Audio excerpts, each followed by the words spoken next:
This bill does not form part of what is called the Hindu Code series of bills. Nevertheless, it is connected with the various changes that are sought to be brought about so that it may be considered, broadly speaking, a part of that approach. During the last many years, we, this House, and its predecessors have been considering this matter in various forms.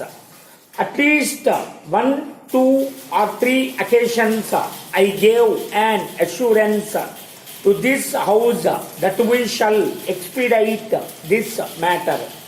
But somehow or other, my assurance did not produce much effect on the situation, and in spite of wishes, there has been delay. It is true that in a matter of this kind, one can't rush on, and one has to give every consideration to various viewpoints in this House as well as outside. Nevertheless, it is rather unfortunate that there has been such considerable delay. Therefore, it is a matter of peculiar satisfaction to me that we are at last coming to grips with these problems in the shape of this bill and one or two others that will follow. I am not scholar enough to discuss the niceties of Hindu law, but I have dabbled in some broad studies of law and custom and history and cultural developments. My own conception of Hindu society has been that it is essentially dynamic, not static and unchangeable.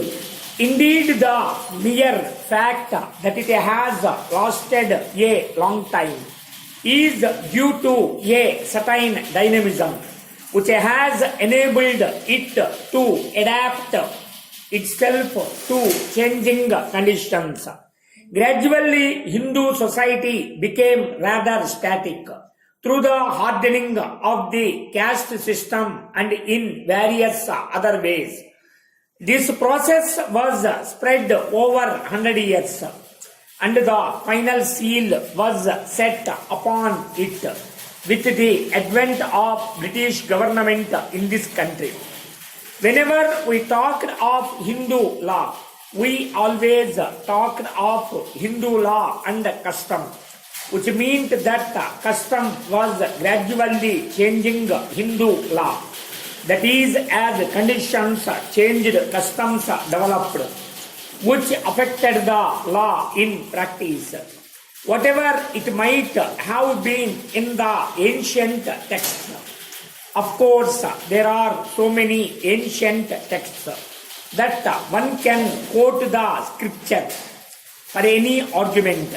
Anyhow, the coming of the British, as I said, made the whole conception static because they codified our law and did so with the help of the most conservative sections of the community here. We have gone through political revolution in this country and become independent. We are going through a process of economic change. There is another aspect which is equally important, and that is social change. I don't think it is possible for you to think in terms of political change, ignoring economic and social change. Most people now admit that economic change is as necessary as political change. But some people seem to think that social change, using the word in a narrower context, is something entirely different from political and economic matters. and that social life can be kept a closed preserve. I submit it that this is not the right outlook because life is an integrated whole. If the political context changes or the economic outlook varies, it follows that the social context all changes, whether you wish it or not. Therefore, a true revolution in a country must take into account all the three aspects together. The person who considers himself a political revolutionary, but a reactionary or a conservative in the economic sense or in the social sense, is not an integrated person. He lives in compartments. Take the problem of untouchability.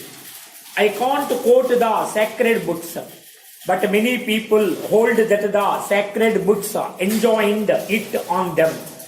Nevertheless, we came to the conclusion long ago that it must be done away with, not only because it was unjust, but as Gandhiji repeatedly said, for the very survival of Hindu society.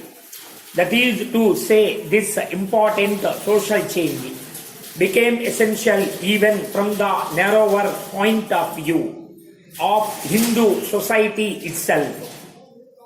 That manner of thinking has to be applied to other problems of human relationships as well. After all, the biggest problems of the world are human relationships, whether of one individual with another, or an individual with a group, or one group with another group. So far as this particular bill is concerned, as the House knows, it is a permissive measure. It is not forced down anybody's throat. It is essential to have permissive measures as a halfway course which will lead to other measures.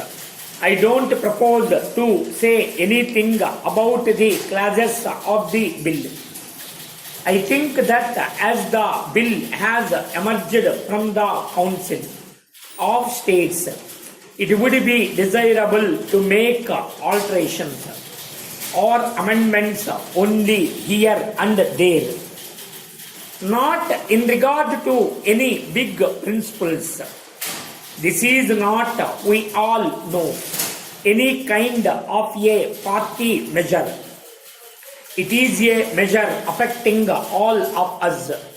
The bill concerns not merely Hindus, for it is a permissive measure which anybody can take advantage of. Dear sir, when I read the advisory issued by the Press Council of India on November 25th, I was reminded of latest 4-part column in the Paris Review, Inhale the Darkness, among multiple questions from the Cambridge. Some reflected my own fears. Will it keep getting darker? Will the darkness swallow me? Will it swallow us all together?